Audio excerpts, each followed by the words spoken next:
everything is well in the country. There's nothing really to be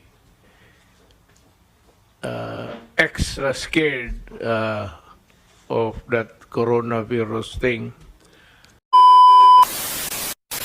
World health officials this morning are reporting the first coronavirus death outside of China. A man from Wuhan, China has died in the Philippines. In response, the Philippines has banned travelers from China. Philippines reports a new record high of 22,366 fresh COVID-19 cases in one day on Monday, August 30. This is the fifth straight day the new cases recorded by the Department of Health exceeded the 15,000 mark. Monday's jump in infections raises the country's total COVID-19 caseload since the pandemic began to almost 2 million.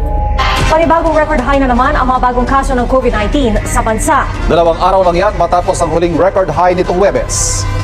26,303 ang mga bagong kaso ng COVID-19 ngayong araw. Pero ayon sa DOH, sa bilang During that Thursday late-night press conference by Philippines President Rodrigo Duterte, he did announce that Code Red Sub-Level 2 is already raised in the Philippines. Hospital workers are at their limits as COVID-19 patients swamp hospitals and healthcare facilities. Some health workers are at tipping point. The Philippine General Hospital, a primary COVID-19 referral institution, is struggling with manpower shortage. Only 5 volunteer doctors remain while 20 others opted not to renew their contracts since last year. The more contagious Delta variant of the coronavirus has spread across the Philippines, bringing the death toll to a 4-month high.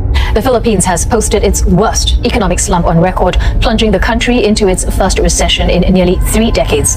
GDP plunged 16.5% in the second quarter from a year ago. Economic activity has been battered by strict coronavirus lockdown measures.